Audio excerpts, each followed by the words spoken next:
নমস্কাৰ ষ্টুডিঅ'ত মই নেত্ৰজিৎ বৰা এটা বিশেষ খবৰে বিগত 24 ঘণ্টাত অসমৰ সামাজিক মাধ্যম সংবাদ মাধ্যমত বিশেষভাৱে চৰ্চা লাভ কৰিছে খবৰটো আছিল এনে ধৰণৰ অসমৰ আবেগ বা অসমৰ স্বাভিমান হিচাপে খ্যাত কটন বিশ্ববিদ্যালয়ৰ ভূমি এইবাৰ বহিৰাগত প্ৰতিষ্ঠানক আবণ্টন দিব বিচৰা হৈছে আৰু তাত উল্লেখ কৰা হৈছে যে ৰাজহ সংগ্ৰহৰ বাবে কটনৰ দৰে এখন আখাৰী কলেজ কটনৰ দৰে এখন আখাৰী বিশ্ববিদ্যালয় যিখন অসমৰ আবেগ যিখন অসমৰ স্বাভিমান হে কটন বিশ্ববিদ্যালয়ৰ ভূমি এইবাৰ বহিৰাগত প্ৰতিষ্ঠানক গতাই দিব বিচৰা হৈছে এই খবৰটো সামাজিক মাধ্যম সংবাদ মাধ্যমত বিশেষভাৱে চৰ্চিত হৈ পৰিছে এই খবৰ বা এই সিদ্ধান্তক কোনো সচেতন লোকে কেতিয়াও কোনো কাৰণতে মানি ল'ব নোৱাৰে কিন্তু সচেতন জনতা ইয়াৰ বিৰোধিতা কৰিছে কটনৰ প্ৰাক্তন ছাত্ৰ-ছাত্ৰী বৰ্তমানৰ ছাত্ৰ-ছাত্ৰীৰ বিৰোধিতা কৰিছে অসমৰ প্ৰতিগৰাকী সচেতন নাগৰিকে বিৰোধিতা কৰিছে কিন্তু প্ৰশ্ন উঠিছে যে সচেতন নাগৰিকে বিৰোধিতা কৰা বিষয়টোত কিয় কটন বিশ্ববিদ্যালয় কৰ্তৃপক্ষই বিৰোধিতা কৰা নাছিল কিয় কটন বিশ্ববিদ্যালয় কৰ্তৃপক্ষই এনে ধৰণৰ সিদ্ধান্ত গ্ৰহণ কৰিবলৈ আগবাঢ়িল কটন বিশ্ববিদ্যালয় কৰ্তৃপক্ষৰ বিশ্ববিদ্যালয়খনৰ দায়বদ্ধতা তেওঁলোকৰ দায়বদ্ধতা কিমান উচ্চ শিক্ষিত ব্যক্তিয়ে কটন বিশ্ববিদ্যালয়ক প্ৰতিনিধিত্ব কৰে কটন বিশ্ববিদ্যালয়ৰ উপাচাৰ্যৰ পৰা আৰম্ভ কৰি প্ৰতিগৰাকী অধ্যাপক অধ্যাপিকা উচ্চ শিক্ষিত আৰু সেই উচ্চ শিক্ষিত ব্যক্তিয়ে নিয়ন্ত্ৰণ কৰা কটন বিশ্ববিদ্যালয়ৰ যি কৰ্তৃপক্ষ আছে সেই কৰ্তৃপক্ষই এনে ধৰণৰ সিদ্ধান্ত কেনেকৈ ল'ব পাৰিল এনে ধৰণৰ সিদ্ধান্ত লোৱাৰ আগত তেওঁলোকে বা এই সিদ্ধান্তৰ বিৰুদ্ধে কিয় নকৰিলে সেয়া এই বহুত ডাঙৰ প্ৰশ্ন বা সিদ্ধান্ত লোৱাৰ আগত তেওঁলোকে এবাৰ হলেও কটনখনৰ কথা বা কটনৰ স্বাভিমান বা গৰিমাৰ কথা কিয় নাভাবিলে ইয়াক লৈ প্ৰশ্ন উঠিল সামাজিক মাধ্যমত প্ৰতিবাদ হল সংবাদ মাধ্যমত চৰ্চা চলিল আৰু তাৰ পাছতো এই খবৰক লৈ এই মুহূৰ্তত চৰ্চা চলিয়া আছে যে এতিয়ালৈকে কটন বিশ্ববিদ্যালয় কৰ্তৃপক্ষই কোনো ধৰণৰ স্পষ্টীকৰণ দিয়া নাই অসম চৰকাৰ অসমৰ শিক্ষা বিভাগ এতিয়াও মৌন হৈ আছে অসম চৰকাৰৰ দায়িত্ব নাই নেকি সেয়াও এই মুহূৰ্তত ডাঙৰ প্ৰশ্ন অসমৰ বিয়াগম শিক্ষা বিভাগৰ এই সন্দৰ্ভত দায়িত্ব নাই নেকি সেয়াও এই মুহূৰ্তত ডাঙৰ প্ৰশ্ন শিক্ষামন্ত্ৰী মৌন মুখ্যমন্ত্ৰী মৌন যিগৰাকী মুখ্যমন্ত্ৰীয়ে কটন বিশ্ববিদ্যালয়ৰ প্ৰাক্তন ছাত্ৰ আছে যিগৰাকী মুখ্যমন্ত্ৰীয়ে কটন বিশ্ববিদ্যালয়ক এখন দক্ষিণ পূব এছিয়াৰ অত্যাধুনিক বিশ্ববিদ্যালয়লৈ ৰূপান্তৰ কৰাৰ প্ৰতিশ্ৰুতি দিছিল কিন্তু আজি গভীৰ আৰ্থিক সংকটত পৰিছে নেকি কটন সেই প্ৰশ্ন উত্থাপন হৈছে এই কাৰণে যে কটনৰ মাটি এবাৰ বহিৰাগতক আবণ্টন দিব লগা হৈছে ৰাজহ সংগ্ৰহৰ বাবে এখন বিশ্ববিদ্যালয় চলাব পৰাকৈ টকা নাই নেকি সেয়াও এই মুহূৰ্তত ডাঙৰ প্ৰশ্ন এখন ৰাজ্যিক বিশ্ববিদ্যালয় চলাব পৰাকৈ যদি কটনৰ হাতত বা কটন কৰ্তৃপক্ষৰ হাতত যদি ধন নাই তেতিয়া হলে অসম চৰকাৰে কি কৰি আছে সেয়াও এই মুহূৰ্তত ডাঙৰ প্ৰশ্ন বাকি যিয়েই নহওক এই খবৰটোৰ বিৰোধিতা সকলোৱে কৰিছে আৰু এই খবৰটোৰ সবিশেষ আমি আপোনালোকৰ আগত এই মুহূৰ্তত জনাব বিচাৰিছো এটা বিশেষ সিদ্ধান্ত লোৱা হল সিদ্ধান্তটো আছিল এনে ধৰণৰ যে কটন বিশ্ববিদ্যালয়ৰ এটা নাভূত নাচুত কাণ্ডক লৈ সামাজিক মাধ্যম সংবাদ মাধ্যমৰ চৰ্চা য'ত ৰাজহ সংগ্ৰহৰ বাবে বিশ্ববিদ্যালয়ৰ মাটি এইবাৰ বহিৰাগত প্ৰতিষ্ঠানক গতাই দিব বিচৰা হৈছে আবণ্টন দিব বিচৰা হৈছে বুলি তাত স্পষ্টভাৱে উল্লেখ কৰা হৈছে বিশ্ববিদ্যালয়ৰ চৌহদৰ ভূমি আবণ্টন দিয়াৰ যুঁজা চলাইছে কটনৰ কৰ্তৃপক্ষই কাৰ্যবাহী পৰিষদৰ সিদ্ধান্তক লৈ এতিয়া সৰ্বত্ৰ প্ৰতিক্ৰিয়াৰ সৃষ্টি হৈছে এখন কমিটি গঠন কৰা হৈছে এখন জাননী আমি আপোনালোকক দেখুৱাম য'ত এখন কমিটি গঠন কৰা হৈছে আৰু কটন বিশ্ববিদ্যালয়ৰ গৰিমাক লৈ এতিয়া হেতালি খেলিব বিচাৰিছে কটনৰ কৰ্তৃপক্ষ বিশ্ববিদ্যালয়খনক লৈ ব্যৱসায় কৰিব বিচাৰিছে নেকি কৰ্তৃপক্ষই সেয়াও এই মুহূৰ্তত ডাঙৰ প্ৰশ্ন কাৰণ কটনখন কেৱল কৰ্তৃপক্ষৰ হৈ থকা নাই সেয়া তেওঁলোকে পাহৰি গ'লে নহ'ব বিশ্ববিদ্যালয়ৰ উচ্চ শিক্ষিত কৰ্তৃপক্ষৰ এনে নিকৃষ্ট সিদ্ধান্ত কেতিয়া সৰ্বত্ৰ গৰিহণা আমি উল্লেখ কৰিছো যে কটন বিশ্ববিদ্যালয়ৰ নাভূত নাচুত কাণ্ডত এতিয়া সকলো হতচকিত হৈ পৰিছে কাৰণ এখন বিশ্ববিদ্যালয়ৰ কৰ্তৃপক্ষই যে সিদ্ধান্ত ল'বলৈ গৈ আছে তাক কোনো মানি ল'ব বিচৰা নাই কটনৰ মাটি ৰাজহ সংগ্ৰহৰ বাবে লিজত দিব বিচৰা হৈছে বিশ্ববিদ্যালয়ৰ কৰ্তৃপক্ষটো পাহৰি গৈছে যে কটন বিশ্ববিদ্যালয়খন যদিও তেওঁলোকে নিয়ন্ত্ৰণ কৰে সেয়া অসমৰ আবেগ বা স্বাভিমান বা সেই কটন বিশ্ববিদ্যালয়খন কেৱল মাত্ৰ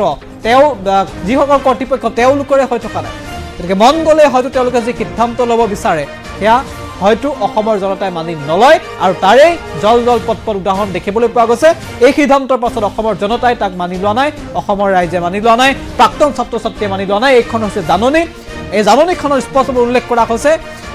ইয়াত আবণ্টনৰ কথা উল্লেখ কৰা হৈছে য'ত কেইবাগৰাকী ছজনীয়া এটা টিম ইয়াত গঠন কৰা হৈছে আমি টিম এই মুহূৰ্তত দেখুৱাইছোঁ প্ৰফেচৰ অনুপ কুমাৰ হাজৰিকা আছে তেওঁ ডিন হয় life science and HOD department of zoology এইগৰাকী অনুপ কুমাৰ হাজৰিকাৰ নেতৃত্বত এই কমিটি গঠন কৰা হৈছে 5জনীয়া কমিটি তেওঁক লৈ 6জন আৰু য'ত উল্লেখ কৰা হৈছে যে ৰেভিনিউৰ কথা উল্লেখ কৰা হৈছে অৰ্থাৎ ৰাজহৰ কথা কোৱা হৈছে আৰু ইয়াত এলটমেণ্ট বুলি এলোকেশ্যন বুলি কোৱা হৈছে আৰু কটন বিশ্ববিদ্যালয় কেম্পাছৰ কথা কোৱা হৈছে আউটছাইড আৰু অৰ্থাৎ বহিৰাগত কোম্পানীৰ কথা বা বহিৰাগত প্ৰতিষ্ঠান কাৰোবাক দিব কিন্তু বহিৰাগত লোকক এয়া গতাই দিয়াৰ এনেধৰণৰ চৰ্চা চলিছে আৰু জাননীখনক লৈ সৰ্বত্ৰ এতিয়া প্ৰতিক্ৰিয়া আৰম্ভ হৈছে আৰু ইয়াক লৈ চৰ্চা আৰম্ভ হৈছে এই মুহূৰ্তত কটন বিশ্ববিদ্যালয়ৰ এগৰাকী ছাত্ৰ একতা সভাৰ প্ৰাক্তন সদস্য আৰু ছাত্ৰ মুক্তি সংগ্ৰাম সমিতিৰ নেতা তেওঁৰ মন্তব্য আছে আমাৰ হাতত আগবঢ়াইছোঁ যোৱাকালি কটন বিশ্ববিদ্যালয়ৰ এক্সিকিউটিভ কাউন্সিলে যি হঠকাৰী সিদ্ধান্ত গ্ৰহণ কৰিছে আমি ছাত্ৰ মুক্তি সংগ্ৰাম সমিতিৰ তীব্ৰ বিৰোধিতা কৰিছোঁ কটন বিশ্ববিদ্যালয়ৰ ৰাজহ পূৰণৰ বাবে তেওঁলোকে এতিয়া কটন ঐতিহ্যমণ্ডিত কটন বিশ্ববিদ্যালয় তেওঁলোকে মাটি বন্ধকত দিব বিচাৰিছে মাটি বিক্ৰী কৰিব বিচাৰিছে গতিকে এই সিদ্ধান্ত কেতিয়াও মানি লোৱা নহ'ব অৰ্থাৎ তেওঁলোকে স্পষ্ট কৰিব লাগিব যে তেওঁলোকৰ কটন বিশ্ববিদ্যালয় চলাবৰ কাৰণে গভৰ্ণমেণ্টে টকা দিয়া নাই নেকি কটন বিশ্ববিদ্যালয় চলাবৰ কাৰণে তেওঁলোকৰ পুঁজিৰ অভাৱ হৈছে নেকি আমি পূৰ্বতেও কৈছিলোঁ যেতিয়া কটন বিশ্ববিদ্যালয় কটন মহাবিদ্যালয় কটন বিশ্ববিদ্যালয় ৰূপান্তৰ কৰা হৈছিলে তেতিয়া হিমন্ত বিশ্ব শৰ্মা নিজে কৈছিলে যে প্ৰত্যেক বছৰে কটন বিশ্ববিদ্যালয় চলাবৰ কাৰণে তেওঁ পুঁজি যোগান ধৰিব পৰ্যাপ্ত পুঁজি যোগান ধৰিব কিন্তু আমি তেতিয়াই কৈছিলোঁ যে কটন মহাবিদ্যালয় কটন বিশ্ববিদ্যালয় ৰূপান্তৰ কৰাৰ ফলত কটন মহাবিদ্যালয় সম্পূৰ্ণৰূপে ধ্বংস হৈ যাব এতিয়া তাৰে আমি ফল দেখিবলৈ পাইছোঁ যিখন মহাবিদ্যালয়ত যিখন বিশ্ববিদ্যালয়ত হিমন্ত বিশ্ব শৰ্মা নিজে পঢ়ি গৈছে সেইখন বিশ্ববিদ্যালয় চলাবৰ কাৰণে এতিয়া চৰকাৰৰ হাতত পুঁজি নাই চৰকাৰ এতিয়া সম্পূৰ্ণৰূপে দেউলীয়া তেওঁলোকৰ যিসমূহ আচলতে জনবিৰোধী নীতি তেওঁলোকৰ যি তেওঁলোকৰ হিতাধিকাৰী নীতি গতিকে তাৰ কাৰণে এতিয়া তেওঁলোক সম্পূৰ্ণৰূপে ৰাজপথ দেউলীয়া হৈছে আৰু তাৰ কাৰণে এতিয়া কটন বিশ্ববিদ্যালয়ে নিজৰ মাটি বন্ধকত থ'ব লগা হৈছে নিজে তেওঁলোকে এতিয়া মাটি বিক্ৰী কৰিব লগা হৈছে গতিকে ইয়াৰ উত্তৰ হিমন্ত বিশ্ব শৰ্মাই দিব লাগিব ইয়াৰ উত্তৰ কটন বিশ্ববিদ্যালয় কৰ্তৃপক্ষ দিব লাগিব ইয়াৰ উত্তৰ কটন বিশ্ববিদ্যালয় এক্সিকিউটিভ কাউন্সিলে দিব লাগিব আৰু এই বাৰম্বাৰ কৈ আহিছে যে নতুন এডুকেশ্যন পলিচিত যি উল্লেখ আছে যে বিশ্ববিদ্যালয়সমূহে নিজৰ অটনমি কাউন্সিলে নিব লাগিব তেওঁলোকে নিজৰ আচলতে যি ফিনান্সিয়েল অটনমি আনিব লাগিব গতিকে তাৰ পৰা এটা কথা স্পষ্ট হৈ পৰিছে যে কটন বিশ্ববিদ্যালয়ে নিজে টকা সংগ্ৰহ কৰি নিজে তেওঁলোকৰ বিশ্ববিদ্যালয় চলাব লাগিব গতিকে উত্তৰ পূৰ্বাঞ্চলৰ অসমৰ সকলোতকৈ পুৰণি যিখন বিশ্ববিদ্যালয় যিখন মহাবিদ্যালয় সেই মহাবিদ্যালয়খন চলাবৰ কাৰণে এতিয়া চৰকাৰৰ হাতত টকা নাই গতিকে ইয়াৰ লাজৰ কথা অসমৰ কাৰণে কি হ'ব পাৰে গতিকে আমি দাবী কৰিছোঁ যে অতি শীঘ্ৰে এই যি সিদ্ধান্ত বাতিল কৰিব লাগে আৰু তেওঁলোকে স্থিতি স্পষ্ট কৰিব লাগে আৰু হিমন্ত বিশ্ব শৰ্মা ৰমেশ গগৈ শিক্ষামন্ত্ৰী ৰমেশ গগৈ স্থিতি স্পষ্ট কৰিব লাগে যে তেওঁলোকৰ কটন বিশ্ববিদ্যালয় চলাবৰ কাৰণে টকা আছে নে নাই আৰু তেওঁলোকে এইটো কথা স্পষ্ট কৰিব লাগে যে তেওঁলোকৰ কটন বিশ্ববিদ্যালয়ক সম্পূৰ্ণৰূপে ধ্বংস কৰিব বিচাৰিছে নেকি গতিকে আমি কৈছোঁ যে অতি শীঘ্ৰে আজিৰ ভিতৰত তেওঁলোকৰ স্থিতি স্পষ্ট কৰিব লাগে নহ'লে অনাগত সময়ত কিন্তু আমি তীব্ৰ প্ৰতিৰোধী আন্দোলন গঢ়ি তুলিবলৈ সক্ষম হ'ল ইতিমধ্যে আমাক বিভিন্ন আমাৰ যি প্ৰাক্তন কটনীয়ানে হওক বা বৰ্তমান কটনীয়ানে হওক আমাক ফোন যোগে যোগাযোগ কৰিছে আৰু আমিও সকলো একগোট হোৱাৰ আমি আলোচনা কৰিছোঁ গতিকে সকলোৱে একগোট হৈ অতি শীঘ্ৰে এই যি কটন বিশ্ববিদ্যালয়ৰ যি বিৰোধী সিদ্ধান্ত এই ছাত্ৰ সমাজ বিৰোধী সিদ্ধান্ত ইয়াৰ কিন্তু তীব্ৰ প্ৰত্যুত্তৰ দিয়া হ'ব যোৱাকালি কটন বিশ্ববিদ্যালয়ৰ এক্সিকিউটিভ কাউন্সিলে যি হঠকাৰী সিদ্ধান্ত গ্ৰহণ কৰিছে আমি ছাত্ৰ মুক্তি সংগ্ৰাম সমিতিৰ তীব্ৰ বিৰোধিতা কৰিছোঁ কটন বিশ্ববিদ্যালয়ৰ ৰাজহ পূৰণৰ বাবে তেওঁলোকে এতিয়া কটন ঐতিহ্যমণ্ডিত কটন বিশ্ববিদ্যালয় তেওঁলোকে মাটি বন্ধকত দিব বিচাৰিছে মাটি বিক্ৰী কৰিব বিচাৰিছে গতিকে এই সিদ্ধান্ত কেতিয়াও মানি লোৱা নহ'ব অৰ্থাৎ তেওঁলোকে স্পষ্ট কৰিব লাগিব যে তেওঁলোকৰ কটন বিশ্ববিদ্যালয় চলাবৰ কাৰণে গভৰ্ণমেণ্টে টকা দিয়া নাই নেকি কটন বিশ্ববিদ্যালয় চলাবৰ কাৰণে তেওঁলোকৰ পুঁজিৰ অভাৱ হৈছে নেকি আমি পূৰ্বতেও কৈছিলোঁ যেতিয়া কটন বিশ্ববিদ্যালয় কটন মহাবিদ্যালয় কটন বিশ্ববিদ্যালয় ৰূপান্তৰ কৰা হৈছিলে তেতিয়া হিমন্ত বিশ্ব শৰ্মা নিজে কৈছিলে যে প্ৰত্যেক বছৰে কটন বিশ্ববিদ্যালয় চলাবৰ কাৰণে তেওঁ পুঁজি যোগান ধৰিব পৰ্যাপ্ত পুঁজি যোগান ধৰিব কিন্তু আমি তেতিয়াই কৈছিলোঁ যে কটন মহাবিদ্যালয় কটন বিশ্ববিদ্যালয় ৰূপান্তৰ কৰাৰ ফলত কটন মহাবিদ্যালয় সম্পূৰ্ণৰূপে ধ্বংস হৈ যাব এতিয়া তাৰে আমি ফল দেখিবলৈ পাইছোঁ যিখন মহাবিদ্যালয়ত যিখন বিশ্ববিদ্যালয়ত হিমন্ত বিশ্ব শৰ্মা নিজে পঢ়ি গৈছে সেইখন বিশ্ববিদ্যালয় চলাবৰ কাৰণে এতিয়া চৰকাৰৰ হাতত পুঁজি নাই চৰকাৰ এতিয়া সম্পূৰ্ণৰূপে দেউলীয়া তেওঁলোকৰ যিসমূহ আচলতে জনবিৰোধী নীতি তেওঁলোকৰ যি তেওঁলোকৰ হিতাধিকাৰী নীতি গতিকে তাৰ কাৰণে এতিয়া তেওঁলোক সম্পূৰ্ণৰূপে ৰাজপথ দেউলীয়া হৈছে আৰু তাৰ কাৰণে এতিয়া কটন বিশ্ববিদ্যালয়ে নিজৰ মাটি বন্ধকত থ'ব লগা হৈছে নিজে তেওঁলোকে এতিয়া মাটি বিক্ৰী কৰিব লগা হৈছে গতিকে ইয়াৰ উত্তৰ হিমন্ত বিশ্ব শৰ্মাই দিব লাগিব ইয়াৰ উত্তৰ কটন বিশ্ববিদ্যালয় কৰ্তৃপক্ষ দিব লাগিব ইয়াৰ উত্তৰ কটন বিশ্ববিদ্যালয় এক্সিকিউটিভ কাউন্সিলে দিব লাগিব আৰু এই বাৰম্বাৰ কৈ আহিছে যে নতুন এডুকেশ্যন পলিচিত যি উল্লেখ আছে যে বিশ্ববিদ্যালয়সমূহে নিজৰ অটনমি কাউন্সিলে নিব লাগিব তেওঁলোকে নিজৰ আচলতে যি ফিনান্সিয়েল অটনমি আনিব লাগিব গতিকে তাৰ পৰা এটা কথা স্পষ্ট হৈ পৰিছে যে কটন বিশ্ববিদ্যালয়ে নিজে টকা সংগ্ৰহ কৰি নিজে তেওঁলোকৰ বিশ্ববিদ্যালয় চলাব লাগিব গতিকে উত্তৰ পূৰ্বাঞ্চলৰ অসমৰ সকলোতকৈ পুৰণি যিখন বিশ্ববিদ্যালয় যিখন মহাবিদ্যালয় সেই মহাবিদ্যালয়খন চলাবৰ কাৰণে এতিয়া চৰকাৰৰ হাতত টকা নাই গতিকে ইয়াৰ লাজৰ কথা অসমৰ কাৰণে কি হ'ব পাৰে গতিকে আমি দাবী কৰিছোঁ যে অতি শীঘ্ৰে এই যি সিদ্ধান্ত বাতিল কৰিব লাগে আৰু তেওঁলোকে স্থিতি স্পষ্ট কৰিব লাগে আৰু হিমন্ত বিশ্ব শৰ্মা ৰমেশ গগৈ শিক্ষামন্ত্ৰী ৰমেশ গগৈ স্থিতি স্পষ্ট কৰিব লাগে যে তেওঁলোকৰ কটন বিশ্ববিদ্যালয় চলাবৰ কাৰণে টকা আছে নে নাই আৰু তেওঁলোকে এইটো কথা স্পষ্ট কৰিব লাগে যে তেওঁলোকৰ কটন বিশ্ববিদ্যালয়ক সম্পূৰ্ণৰূপে ধ্বংস কৰিব বিচাৰিছে নেকি গতিকে আমি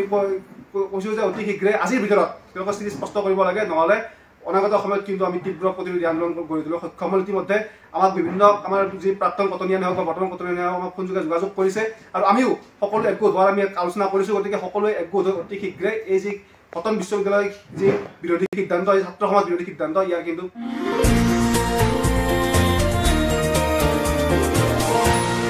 Anytalks, বহুতৰ বিপৰীতে ৰাইজৰ স্বাৰ্থ।